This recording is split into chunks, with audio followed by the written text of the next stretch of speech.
आवाज सुनता हर किसी की, ना ही भूला कोई वो, सबसे पहले याद उसकी, फिर सभी दुनिया की हो।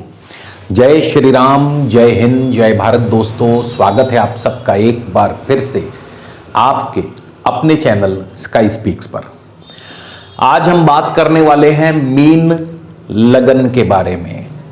आपके लिए साल 2024 क्या लेकर के आया है, किस ग्रह की दशा अंतरदशा आपको क्या फल देने वाली है। यकीन मानिए, मीन लगन वालों को साल 2024 यादगार के रूप में याद रहेगा, एक सर्वोत्तम वर्ष के रूप में याद रहेगा, क्योंकि इस साल 2024 सफलता का सबसे सर्वोच्च शिखर आपको हासिल हो सकता है अगर सब कुछ ठीक ठाक रहा। और ये साल आपके लिए गोल्डन ईयर साबित हो सकता है। और ये कैसे होगा, क्यों होगा, किस ग्रह की वजह से होगा, आज इस पर हम विस्तार से बात करने वाले हैं। और साथ ही आज मैं आपको बताऊंगा कि अपने भाग्य त्रिकोण को कैसे मजबूत किया जाए। तो ये जो आज एक नया विषय लेकर के आया हूं, भाग्य त्रिकोण को मजबूत करने वाला, इसको जरूर देखिएगा दोस्तों। वीडियो को शुरू से लेके अंत तक देखिएगा, तभी आपको ये वीडियो अच्छी तरह से समझ में आएगा। और इसके अलावा दोस्तों, अगर आप हमारे चैनल पर नए हैं तो कृपया चैनल को सब्सक्राइब कर लें, बेल आइकन वाला बटन जरूर दबाएं ताकि हमारा कोई भी नया वीडियो मिस ना हो। पर्सनल कंसल्टेशन के लिए स्क्रीन पर नंबर दिया गया है, आप इस नंबर पर व्हाट्सएप के माध्यम से अपना जन्म विवरण यानी कि आपका नाम, आपकी जन्म तिथि, जन्म समय, जन्म स्थान, आपका प्रश्न हमें लिख करके भेजें। आपको घर बैठे ही फोन कॉल या वीडियो कॉल के माध्यम से पूरा मार्गदर्शन मिलेगा, समस्या के उपाय भी बताए जाएंगे, शुल्क लागू रहेंगे। आज का ये गोचर केवल और केवल आपकी लगन राशि पर आधारित है, यानी जिनका भी जन्म मीन लगन में हुआ है उनके लिए आधारित है। तो कृपया इसे केवल और केवल अपनी लगन राशि से ही देखने का प्रयास करिएगा। तो जैसा कि मैंने बताया, ये साल आपके लिए बहुत बढ़िया रहने वाला है। और ये किस प्रकार से बढ़िया होगा, क्यों बढ़िया होगा, इसको हम आज समझेंगे पूरे विश्लेषण के साथ। सबसे पहले हम शुरुआत करेंगे राहु से। हालांकि मीन लगन है, लेकिन हम बृहस्पति से शुरुआत न करके राहु से शुरुआत करेंगे। और मैं आपकी जानकारी के लिए बता दूं दोस्तों, जब भी वार्षिक फलादेश या वार्षिक गोचर फल देखना हो तो हमेशा मेजर प्लैनेट्स को ज्यादा प्रमुखता से देखा जाना चाहिए। मेजर प्लैनेट्स का रोल जो है अहम हो जाता है। और मेजर प्लैनेट्स कौन से हैं? बृहस्पति, शनि, राहु और केतु। इनको मेजर प्लैनेट्स इसलिए कहा जाता है, एक तो ये आकार में भी बड़े हैं, दूसरा ये एक राशि में और एक नक्षत्र में लंबे समय तक रहते हैं, इसलिए इनका प्रभाव भी हमारे जीवन पर लंबे समय तक पड़ता है। तो वार्षिक फलादेश में इनका अहम किरदार है। और मासिक फलादेश में माइनर प्लैनेट्स की मुख्य भूमिका हो जाती है। माइनर प्लैनेट्स कौन से हैं? चंद्रमा है, बुध हैं, शुक्र हैं, मंगल हैं, सूर्य हैं, ये माइनर प्लैनेट्स की श्रेणी में आते हैं। और इनका अहम किरदार होता है मासिक फलादेश में, क्योंकि एक राशि अथवा एक नक्षत्र में कुछ दिनों के ही मेहमान होते हैं। ज्यादा से ज्यादा एक नक्षत्र में 12, 15 या 20 दिनों के मेहमान होते हैं। तो इसलिए मासिक फलादेश में माइनर प्लैनेट्स और वार्षिक फलादेश में मेजर प्लैनेट्स को देखा जाना चाहिए। अब हम बात करेंगे सीधा राहु से। राहु की बात इसलिए करेंगे क्योंकि राहु के साथ एक अन्य ग्रह भी जुड़े हैं जो राहु के हिसाब से फल देने वाले हैं। तो राहु की चर्चा हम पहले करेंगे, उसके बाद हम अन्य ग्रहों की चर्चा करेंगे। राहु आपके प्रथम भाव में है, मीन राशि में है। राहु और केतु के बारे में एक बात अच्छी प्रकार से समझ लीजिए कि राहु और केतु को छाया ग्रह बोला गया। और छाया ग्रह क्यों बोला गया है, उसका मेन कारण जो है कि इनके ऊपर जैसी छाया वैसी राहु केतु की माया। और छाया का मतलब यानी इनके ऊपर जिन ग्रहों का जिस प्रकार का भी प्रभाव होगा वैसा ही ये फल देंगे। अब राहु जिसकी राशि में हो उसका फल देते हैं, राहु और केतु मैं दोनों की बात कर रहा हूं। तो राहु जिसकी राशि में हो उसका फल देंगे, जिसके नक्षत्र में हो उसका भी फल देंगे, जिसके साथ बैठे हो उसका भी फल देंगे, और जिसकी दृष्टि में हो उसका भी फल देंगे। तो गोचर में राहु इस समय कहां चल रहे हैं? मीन राशि में। मीन राशि के स्वामी कौन है? बृहस्पति। बृहस्पति आपके लगन और दशम दोनों भाव के स्वामी हैं। लगन के भी स्वामी है, दशम भाव के भी स्वामी है। त्रिकोण में लगन सबसे बलवान है, केंद्र में दशम सबसे बलवान है। यानी राहु की पोजीशन राशि से तो बहुत ही उम्दा है। त्रिकोण में लगन सबसे बलवान माना गया, केंद्र में दशम सबसे बलवान माना गया, और दोनों ही बलवान घरों की जो राशि है मीन और धनु, जिसके स्वामी बृहस्पति हैं, उसकी राशि में राहु विराजमान है। अब राहु आपको क्या देंगे? अब यहां पे एक छोटा सा ट्विस्ट ये है कि यहां पे गोचर कभी भी अंतिम फल नहीं देता है। गोचर डिपेंड करता है आपकी कुंडली में ग्रहों की स्थिति पर। अगर आपकी कुंडली में वाकई गुरु की पोजीशन बहुत ही उम्दा है, गुरु अपनी ही स्वराशि में है, या फिर गुरु केंद्र या त्रिकोण में भी हो अगर, और अपनी उच्च राशि में हो या भाग्य भाव में हो, तो ये गुरु की सबसे बेहतरीन पोजीशन मानी गई है। तो अगर गुरु आपकी कुंडली में भी शुभ है तो यकीन मानिए कि राहु की दशा अंतरदशा में सफलता का सर्वोच्च शिखर आपको प्राप्त होगा। इसमें कोई संदेह मत कीजिएगा। क्यों? क्योंकि गोचर में तो राहु शुभ है ही, और जिसकी राशि में है उसका राशिपति आपकी कुंडली में भी बलवान होकर के बैठा है। इसको बोलते हैं डिपोजिटर। जिसकी राशि में विराजमान हो कोई ग्रह, उसका स्वामी अगर बली हो जाए, खास करके गोचर और कुंडली दोनों में, तो डिस्पोजिटर की जो पोजीशन है वो बहुत बली होने पर वो ग्रह आपको बहुत शुभ फल प्रदान करता है, सफलता का सर्वोच्च शिखर। तो यहां हमने गुरु की बात की। एक और भी पहलू है राहु का। राहु बुध के नक्षत्र में है। राहु गुरु की राशि में है और बुध के नक्षत्र में। और बुध कौन है? बुध आपके चौथे और सप्तम भाव के स्वामी हैं। यानी कि इसका मतलब यह हुआ, राहु जो है आने वाले साल 2024 में चारों ही केंद्र भावों का आपको फल देने वाले हैं। तो जैसा मैंने कहा कि राहु गुरु की राशि में है, और अगर आपकी कुंडली में गुरु शुभ है, स्वराशि में है, केंद्र या त्रिकोण में है, उच्च के हैं, तो राहु बहुत जबरदस्त फल देंगे। अगर इसी तरह राहु का नक्षत्रपति, जिसके नक्षत्र में राहु चल रहे हैं, बुध भी आपकी कुंडली में अगर शुभ है, स्वराशि में है, उच्च है, तो यकीन मानिए आपकी सफलता को कोई माई का लाल रोक नहीं सकता। अगर राहु के जो कंडीशंस मैंने आपको बताई हैं वो अगर 100% लागू हो रही हैं, और राहु की दशा अंतरदशा या प्रत्यंतर दशा आपको चल रही है, क्योंकि गोचर में राहु बहुत जबरदस्त पोजीशन में आ गए हैं, केंद्र में आ गए हैं, सबसे बली त्रिकोण में आ गए हैं, सबसे बली केंद्र की राशि में आ गए हैं, गुरु की राशि में आ गए। अब ये करेंगे क्या? ये फल क्या देंगे आपको? कैसा फल देंगे? तो राहु लगन में है, ठीक है, गुरु की राशि में है। गुरु अगर शुभ है आपकी कुंडली में तो राहु क्या देंगे? लगन से क्या देखा जाता है? सेहत और स्वास्थ्य। तो आपका स्वास्थ्य उत्तम रहेगा, आपकी सेहत उत्तम रहेगी, बशर्ते गुरु अच्छा होना चाहिए। देखिए, conditions are apply, terms and conditions are always apply, इस बात को कभी मत भूलिएगा। तो राहु उत्तम सेहत, उत्तम स्वास्थ्य। प्रथम भाव हमें उत्तम सेहत, उत्तम स्वास्थ्य प्रदान करता है, हमारे मान सम्मान पद प्रतिष्ठा को बढ़ाता है, हमारा वर्चस्व कायम करता है, हमारा रसूख कायम करता है, समाज में हमारे ओहदे को बढ़ाता है। तो प्रथम भाव जो है आपकी जो एक एग्जिस्टेंस है उसको बहुत प्रकाशित कर देता है। तो ये प्रथम भाव। उसके बाद राहु, क्योंकि गुरु की राशि में, गुरु दशम भाव के स्वामी, अब दशम भाव क्या देगा? दशम भाव आपके कर्म क्षेत्र से जुड़ा है।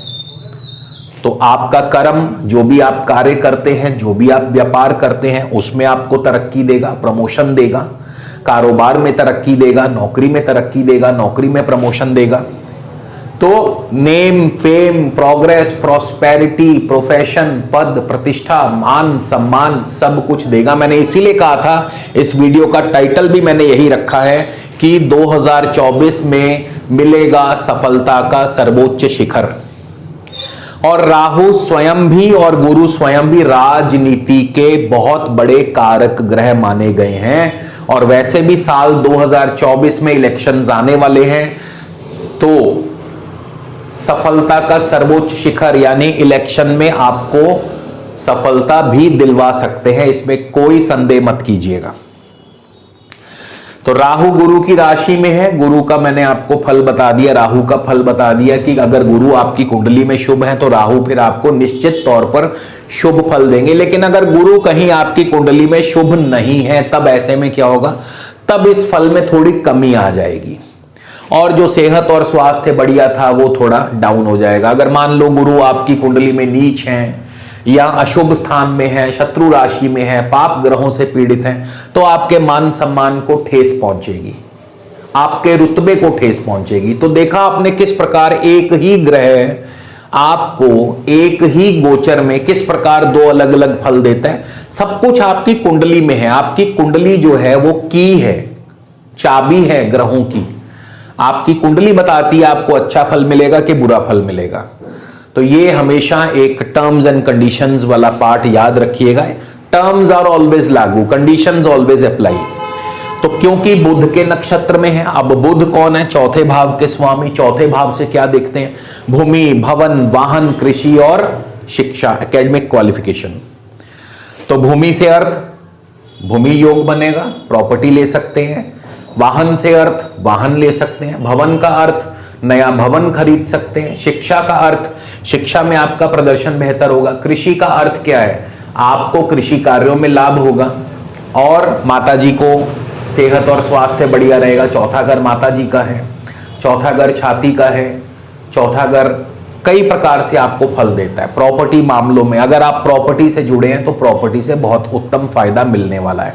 चौथा घर जनता का है तो जनता से आपको लाभ होगा। यानी अगर आप राजनीतिज्ञ हैं, नेता हैं, अभिनेता हैं, तो जनता आपको फॉलो करेगी, जनता से आपको लाभ होगा। फिर बुध सप्तम भाव के स्वामी हैं। सप्तम भाव वैवाहिक कार्यों का है, घर में वैवाहिक कार्य, मांगलिक कार्य संपन्न होंगे।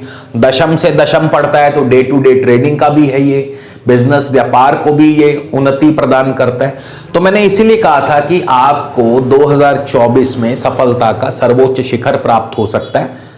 लेकिन उसके साथ मैंने कुछ टर्म्स एंड कंडीशंस बता दी हैं, वो जरूर ध्यान में रखिएगा। उन चीजों को इग्नोर मत कीजिएगा, क्योंकि फिर आप लोग कमेंट करते हैं ऐसा तो नहीं हुआ, हमारे साथ तो नहीं हुआ, ऐसा तो हमें में नहीं मिला।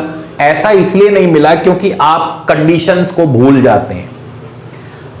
आप गोचर देख रहे हैं, आप अपनी कुंडली भी चेक कर लो कि भाई कुंडली में भी योग है, पोटेंशियल है कि नहीं है।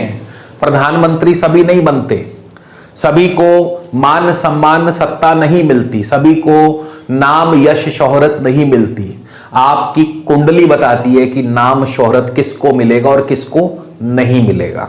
तो ये चीज हमेशा ध्यान रखें। राहु के बाद अब चलेंगे सीधा शनि पर। आज बृहस्पति को सबसे एंड में पकड़ेंगे, शनि की बात कर लेते हैं।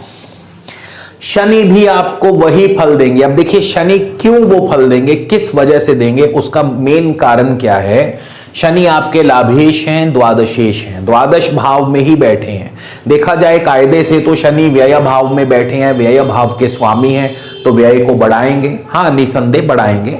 जिनका भी शनि कुंडली में अगर 12वें ही घर में बैठा होगा तो व्यय, लेकिन व्यय का एक दूसरा जो अर्थ है वो है निवेश, इन्वेस्टमेंट्स। निवेश को बढ़ाएंगे, इन्वेस्टमेंट्स को बढ़ाएंगे। शनि 12वें भाव में विदेश यात्रा भी करवाएंगे, विदेशों से व्यापार भी दिलवाएंगे। लेकिन शनि किसके नक्षत्र में चल रहे हैं, शनि इस साल 2024 के शुरुआत में राहु के ही नक्षत्र में होंगे। तो शनि बहुत हद तक राहु का ही फल प्रदान करेंगे, जिसके बारे में मैं ऑलरेडी आपको बता चुका हूं, दोबारा उसको रिपीट करने की जरूरत नहीं है। तो शनि राहु के नक्षत्र में, हाँ इसमें फिर वही बात रिपीट करूंगा, terms and conditions always apply. तो राहु आपकी कुंडली में भी अच्छा होना चाहिए भाई। अगर आपकी कुंडली में राहु अच्छा है तभी तो शनि का डिस्पोजिटर जो राहु बन गया है वो अच्छा फल देगा ना। तो यहां पे जब मैंने राहु की बात की तो मैंने बोला गुरु और बुध अच्छे होने चाहिए। जब मैंने शनि की बात की तो मैंने क्या बोला, राहु अच्छा होना चाहिए।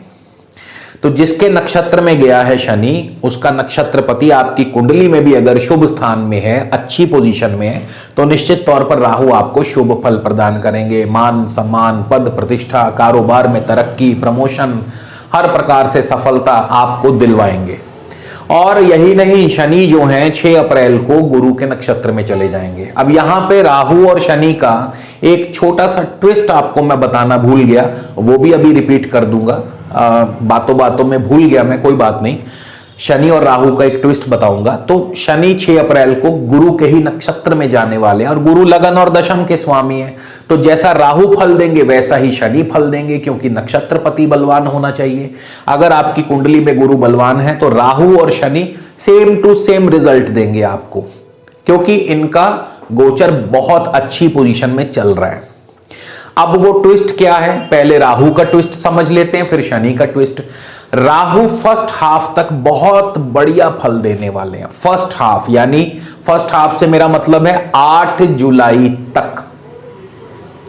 ये जितना भी फल मैंने आपको राहु का बताया, ये जनवरी से लेके 8 जुलाई तक लागू रहेगा। 8 जुलाई को राहु चले जाएंगे शनि के नक्षत्र में, और शनि कहां बैठे हैं, 12वें भाव में। और उस समय शनि वक्र हो चुके होंगे, रेट्रो हो चुके होंगे, यानी लाभेश शनि, द्वादशेश शनि वक्री हो चुका होगा, और आपके लिए चीजें बहुत ज्यादा पेचीदा हो जाएंगी, नुकसानदायक हो जाएंगी। आमदनी एकदम से रुक जाएगी, पैसा एकदम से रुक जाएगा, जहां जो आपने लगाया वो वहीं फंस जाएगा। तो इस प्रकार की पोजीशन भी आएगी, लेकिन कब आएगी, 8 जुलाई के बाद। तो 8 जुलाई से पहले पहले अपने महत्वपूर्ण कार्य को निपटा लीजिए, क्योंकि उसके बाद राहु जाने वाले हैं शनि के नक्षत्र में, और शनि वक्री हो चुके होंगे। इसी तरह शनि, ये तो मैंने राहु का ट्विस्ट बताया, अब शनि का ट्विस्ट भी सुन लीजिए। शनि 29 जून को वक्री हो जाएंगे, लेकिन शनि सबसे ज्यादा खराब प्रदर्शन करेंगे 9 अक्टूबर से लेके उसके बाद तक। 9 अक्टूबर से क्यों, क्योंकि शनि होंगे गुरु के नक्षत्र में, शनि स्वयं वक्री होंगे, और गुरु 9 अक्टूबर को रेट्रो हो जाएंगे। तो शनि जो है 9 अक्टूबर तक तो बहुत अच्छा प्रदर्शन देंगे, बहुत अच्छा रिजल्ट देंगे। जो कुछ मैंने बताया, शनि आपको वैसा ही फल प्रदान करेंगे। मान सम्मान, प्रतिष्ठा, तरक्की, प्रमोशन सब कुछ देंगे। लेकिन 9 अक्टूबर को जैसे ही गुरु रेट्रो होगा, और शनि भी रेट्रो है, गुरु भी रेट्रो है, दोनों मिलकर के एकदम चीजों को उलट पलट कर देंगे। फिर ये जो ट्विस्ट है शनि के साथ आएगा 9 अक्टूबर से, राहु के साथ आएगा 8 जुलाई से, शनि 9 अक्टूबर से नेगेटिव हो जाएंगे। तो ये दोनों डेट्स को याद रखिएगा, फिर मत कहिए मैंने बताया नहीं, मैंने बता दिया है। और इन तारीखों के बाद से कार्य रुकने लगेंगे, फंसने लगेंगे, तो उससे पहले पहले अपने जरूरी कार्य निपटा लीजिए। उसके बाद फिर लेट्स वेट एंड वॉच क्या होता है, लेट्स सी, ठीक है। तो शनि जो है 29 जून को वक्री हैं, लेकिन शनि मैंने बताया कि 9 अक्टूबर को, क्योंकि गुरु भी वक्री हो जाएंगे, तो तब शनि नेगेटिव हो जाएंगे, ज्यादा नेगेटिव हो जाएंगे। तो ये सिचुएशन फिर साल के अंत तक चलती रहेगी। तो राहु और शनि के बाद अब हम सीधा बात करेंगे बृहस्पति की। बृहस्पति जो कि लगन के स्वामी है और दशम भाव के स्वामी है, बृहस्पति कैसा फल देंगे। अब देखिए यहां पे बृहस्पति लग्नेश है, दशमेश है। जिनकी अपनी कुंडली में बृहस्पति बहुत ही अच्छी पोजीशन में बैठा है, उनके लिए तो कोई प्रॉब्लम नहीं है, बृहस्पति उतना ज्यादा बुरा असर नहीं। लेकिन हां, जिनकी अपनी कुंडली में बृहस्पति की पोजीशन अच्छी नहीं है, कमजोर है, बृहस्पति नीच के हैं, शत्रु राशि में हैं, शत्रु ग्रहों से घिरे हुए हैं, तब बृहस्पति आपके लिए वाकई मुसीबत खड़ी कर सकता है। क्योंकि बृहस्पति इस साल के शुरुआत में होंगे शुक्र के नक्षत्र में, और शुक्र कौन है, शुक्र आपके तृतीय और अष्टम भाव के स्वामी हैं। शुक्र जो हैं तीसरे और 8वें घर के स्वामी हैं। और अगर कहीं शुक्र भी आपके खराब हुए आपकी कुंडली में, अपनी ही राशि में बैठे हुए, अब यहां पे तृतीय और अष्टम का स्वामी अगर अपनी राशि में बैठ जाए, क्योंकि शुक्र को अष्टमेश का दोष लगा हुआ है, तो वो और ज्यादा हानिकारक हो जाता है। तो ऐसे में क्या होगा, नुकसान होगा, धन हानि, स्वास्थ्य हानि, शत्रु परेशान करेंगे, भाई बंधुओं से झगड़ा हो सकता है, कोर्ट कचहरी मामलों में आपकी उलझनें बढ़ सकती हैं, दंड या जुर्माना भी आपको मिल सकता है।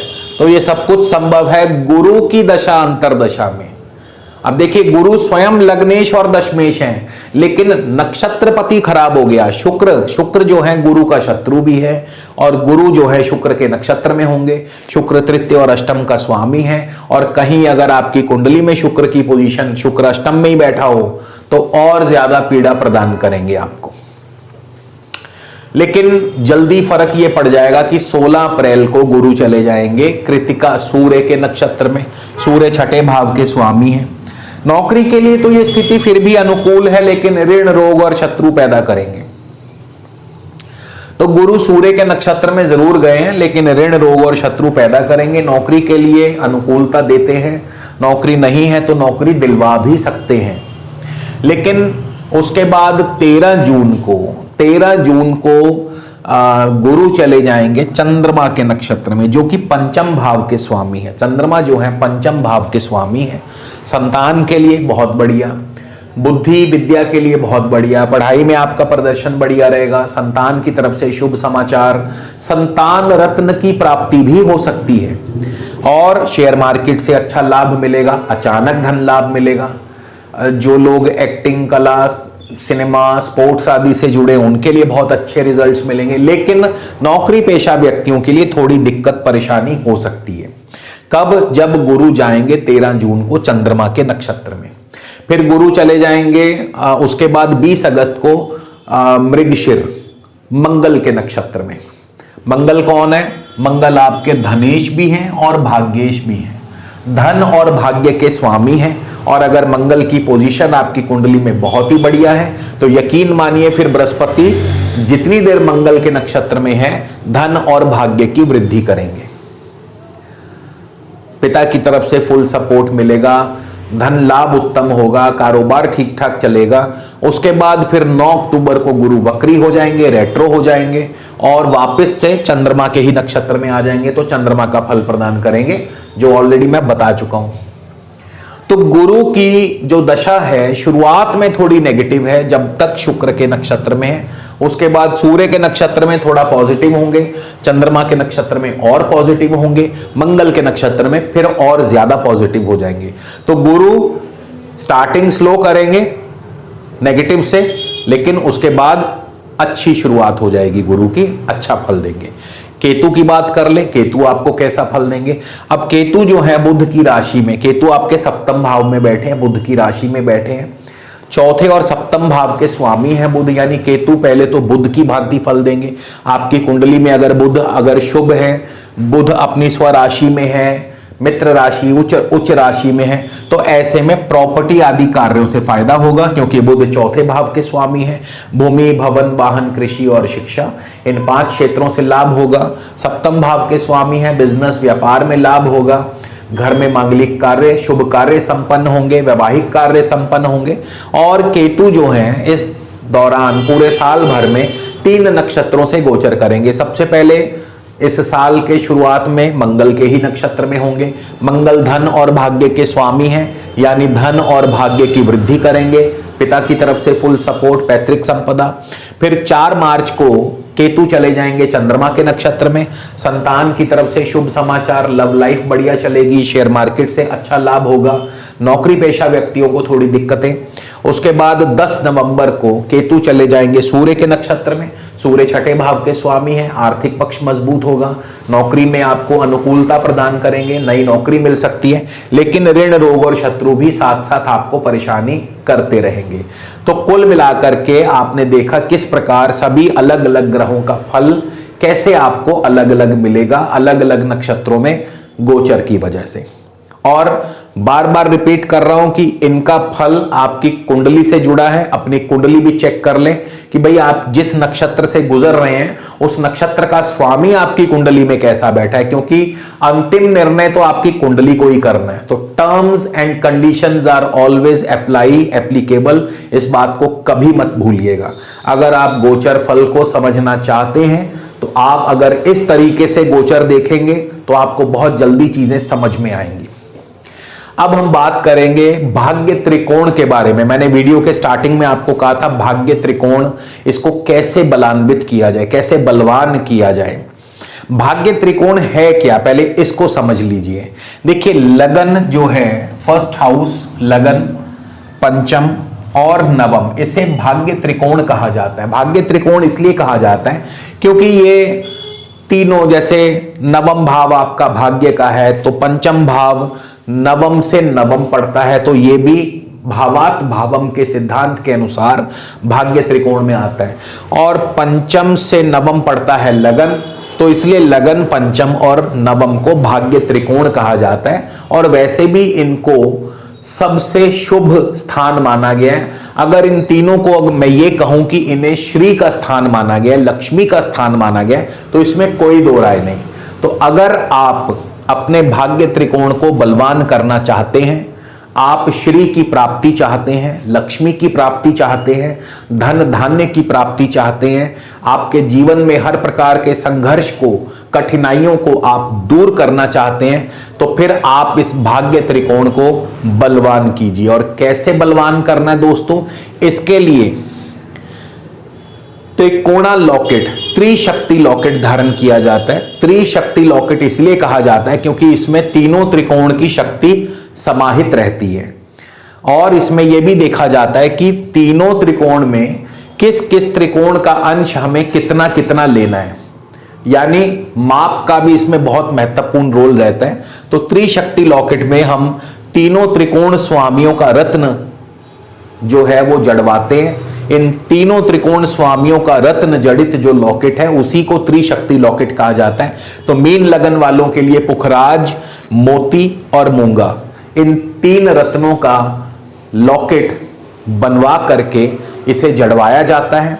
और इसे आप यदि धारण करते हैं तो आपके परिवार में सुख, शांति और समृद्धि का स्थायी वास रहता है, धन धान्य की पूर्ति होती है और आपके घर में कभी भी किसी प्रकार का भी अशुभ या किसी भी प्रकार का नुकसान नहीं होता है। मतलब हर प्रकार से आपके लिए ये शुभ साबित रहता है। तो ये त्रिशक्ति लॉकेट आपको कहां से प्राप्त होगा, स्क्रीन पर आपको नंबर दिया गया है, आप इस नंबर पर संपर्क करके अपने लिए त्रिशक्ति लॉकेट आज ही ऑर्डर कर सकते हैं। घर बैठे आपको कोरियर के द्वारा ये मिल जाएगा। तो इसी के साथ दोस्तों आपको विदा लेता हूं और अगले वीडियो में फिर मिलेंगे। जय श्री राम, जय हिंद, जय भारत।